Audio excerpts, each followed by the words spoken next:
Today, I want to talk about how the shorts just messed up big time. A fund that is openly shorting AMC has just written a letter to the courts begging the judge to deny the reverse split. These shorts obviously know that a smaller float and more volatility is terrible for their large illegal short positions. So stay tuned and let's make some money. And now I'll dive straight in with the key information. So, David Murphy tweeted, so a fund openly short AMC finally wrote a letter to the court in opposition of the conversion and reverse split. Now this is a letter from the co-founder, senior portfolio manager and CCO of Ursa Fund Management, writing a letter to Chancellor Zern at the courts.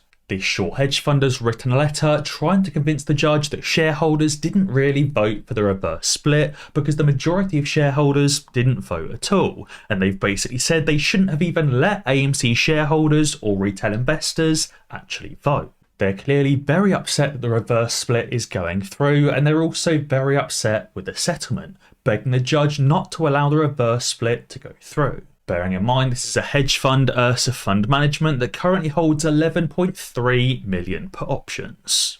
Therefore, they clearly know the reverse split will reduce the size of the float massively, making AMC more volatile, putting their large short position at risk. Obviously, with a smaller float and more volatility, a short squeeze is more likely, and that would obviously screw over their giant short position. Therefore, they're begging for the reverse split not to go through so that volatility is subdued and the price of AMC can be pushed down below $5 and even lower without the reverse split. Now, this is actually really interesting because this is the first openly short hedge fund that has written a letter to the courts. And it seems that these short hedge funds are against the reverse split and do not want the reverse split to go through. And that's likely why we're seeing so much FUD in the comments below saying that the reverse split is a bad idea, likely because these FUD comments are part of that short and distort scheme. The reverse split is obviously bad for those shorters and distorters, and that's why they're trying to convince you the reverse split is a bad idea.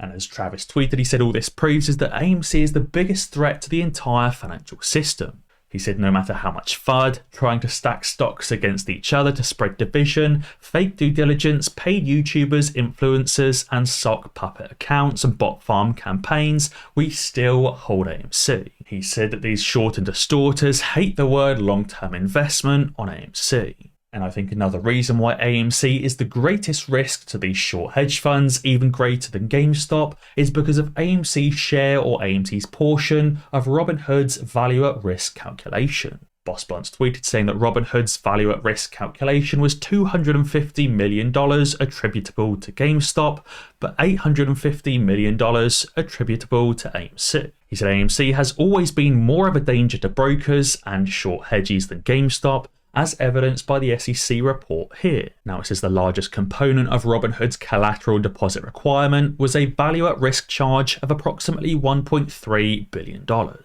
Robinhood calculated that of the $1.3 billion value at risk charge, approximately $850 million was attributable to AMC and only $250 million attributable to GameStop. Clearly, there was way more retail investors long on AMC back in January of 2021, and that's why Robinhood's value at risk charge was so much more attributable to AMC than it was to GameStop. And as Nazim tweeted, he said all we need is for somebody to get margin called to trigger the short swap blowout. Guys, if you haven't already, please be sure to sign up to me, the sponsor of today's video, by signing up using the link in the description below. You can currently get up to 15 free stocks, entirely commission-free trading, free level 2 market data, and most importantly of all, Moomoo is very easy to use, it's very clear and concise. Now, this is what I've said all along. As soon as the first few hedge funds start falling, it will push the price of AMC upwards as they close out of their smaller short positions, which will cause larger hedge funds then to fall. And obviously, as more larger funds then fall, they'll also have to close out of their short positions, pushing AMC up even higher, then finally liquidating those largest hedge funds that have those illegal short positions. Now, even though AMC poses more of a risk to these short hedge funds, it may be a short hedge fund that gets liquidated on their GameStop short position first, which then ends up triggering the liquidations in AMC. Just because AMC poses more of a risk, it does not mean that it will squeeze first, and actually I think AMC will squeeze later, as I'll explain in a little bit. but he said, can someone confirm if ICANN is currently getting margin called on their GameStop short position, or if it's another fund, or if no funds have been liquidated yet? We know that Carl Icahn is currently short on the whole market and is currently down around $9 billion so far over the last few years, and it looks like his losses are continuing to grow. So far he's been stumping up additional collateral from his own personal wealth, but it won't be long until this runs out and when he does actually get entirely margin called. But as Crazy Lady tweeted, she said, by the way, I hereby predict that the meme stocks GameStop and AMC will be the last stocks to squeeze.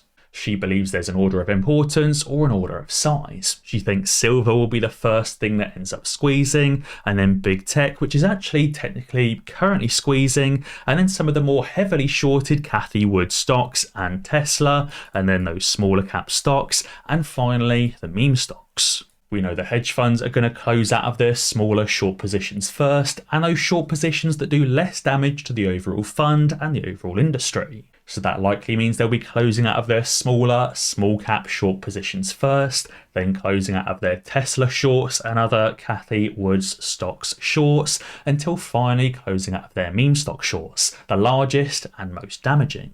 And again, of those meme stock shorts, they're likely going to close out of smaller short positions in, say, Bed Bath & Beyond, Nokia and BlackBerry, until finally then closing out of their short positions in GameStop and finally AMC, the largest short position. And she said the squeeze is still on, and what we're seeing right now is them trying to find the money to pay us, fighting behind the curtains in the banking sector, while at the same time some secrets are being spilled. And speaking of damage to these hedge funds and to the overall financial sector, Unusual Wells tweeted saying, breaking news, a default on the debt limit could lead to an economic downturn as bad as the Great Recession, with 8 million Americans losing their jobs and the stock market's value falling by around 45%, per the White House Counsel. Obviously, if the stock market did fall 45% in a matter of only a few weeks, I think that would absolutely be a trigger or a catalyst for the short squeeze. Because we know that with a 45% market drop, that would end in hundreds, if not thousands, of hedge funds being margin called and liquidated